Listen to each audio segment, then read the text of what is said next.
No, I graduated from university, right? And my dad said, Casey, what do you want for your graduation present? I said, Dad, I want money, some money. So That's easy.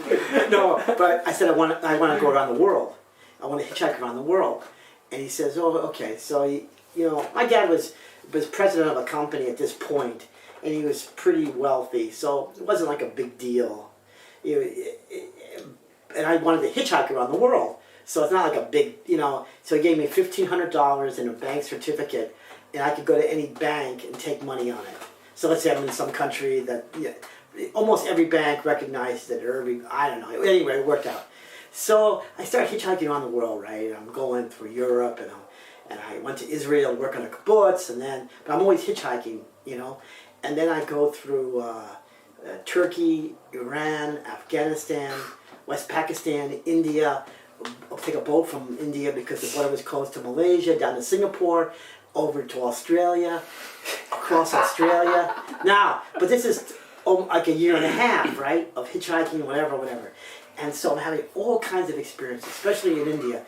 India was really, really a turning point in my life, because if you're receptive to India and you don't have money, the problem is when tourists go to India, they're petrified of Indians. They don't want to meet with the poor people. They don't want to, interact with the really rural people. They want to stay in a good hotel and, shop or whatever. But because I didn't have any money, I stayed with poor Indians all the time. It was just it was like living with Indians. My hotel at the most was $1 a day at the most, and I was always staying in rural areas. So if you go to India like that and you're a seeker or a seeker to be, India is mystical. It's mystical, and you run into all kinds of yogis. You run into all kinds of seekers. You run into all kinds of occult powers. It's everywhere, but you can't just be in the Ritz Hotel coming out for a cafe and shopping, because you'll miss them. But if you're out there, and it's the same thing for India, that's what they say, that India will never really, really change, because the rural areas don't change. And that's where the yogis are, that's where the seekers are. There's literally millions of seekers walking around as sadhus, millions. You don't know, who knows, but it's almost impossible to explain.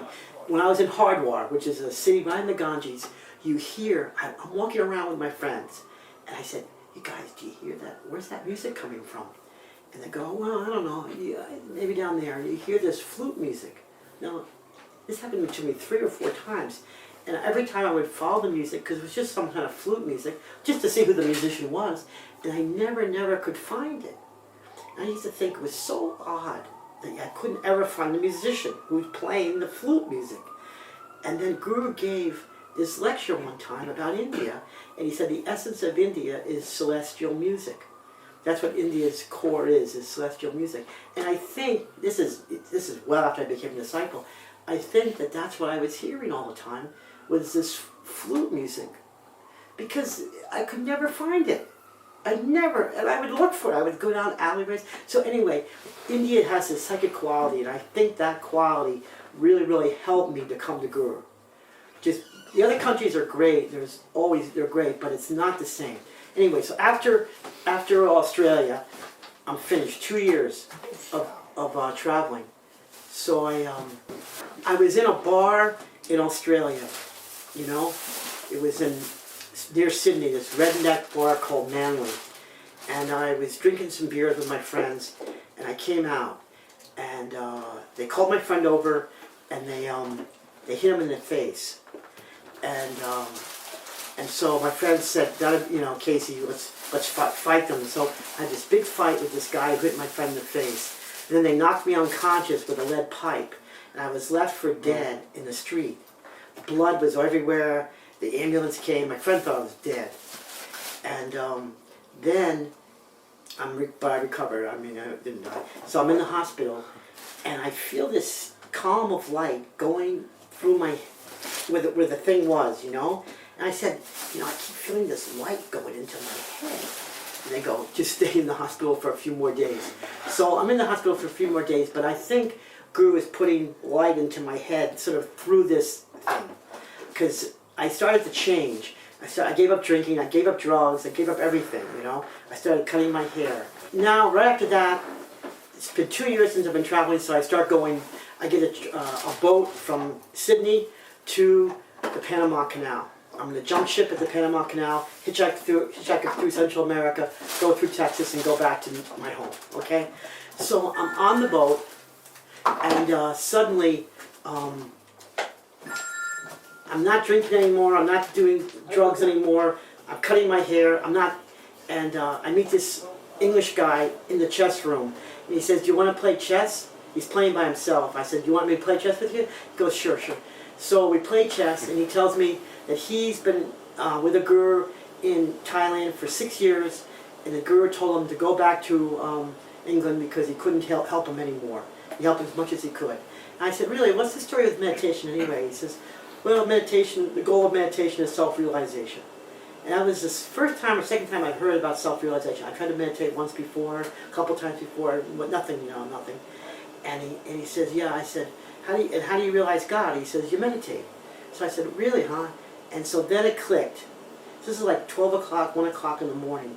So I go out to this F deck on this big ship, Russian passenger ship, and I'm all alone, there's no one there. The only thing I knew about meditation was that you sit cross-legged. That's really all I really knew. So I start to sit down on the deck. It's smaller than this kitchen, so it's a really small deck. And I sit down there all alone, and before I could sit down, this whole world disappeared, you know? It just disappeared. And the Supreme came. Or, I assume it's the Supreme, you know?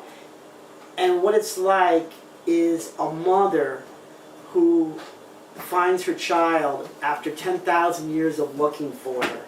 And the Supreme just hugged me. But it's very, very hard to really realize what it's like exactly, because is it like a real embrace? It's like a physical embrace that you don't expect. And it's just like your mother finding you for after 10 years, thousands of years of looking for you. And this mother is Guru, this mother is the Supreme. At the time I didn't know Guru, but I just started crying and crying with gratitude, because you can't believe how much Guru, the Supreme, loves you. And you never can imagine this. This whole, I wasn't even aware I was on a ship. It was just all the Supreme just hugging me. And I was just crying and crying and crying. And it was on maybe for an hour or two of gratitude, you know. When Guru says what gratitude is, it's not just the word gratitude, but it's just tears and tears and tears of gratitude. Well, that's what it was. Just 1 hour of gratitude tears. And so I promised that, I said to the Supreme or Guru or whatever, you know, at this time, that you had to protect me against ignorance, because God only knows what's going to happen after this, right? And that I would always offer my gratitude tears, you know, by grace, right? So that's what happened. So that was the start. And then when I got back to the Panama Canal, I hitchhiked up through the Latin American countries, hitchhiked back to New York. Then I got home. I was totally different. My parents didn't really know what I was, because I had changed because of this experience. Because I wasn't into God that much, you know, at home, you know. And so I opened up the newspaper, and it said spiritual groups in town. And it was about 5 miles from my house. I went there to Norwalk, Connecticut Center, and I became a disciple there. So that was Guru, you know, catching me, or whatever you want to say, or whatever. And so then I started my center, my discipleship in 1973.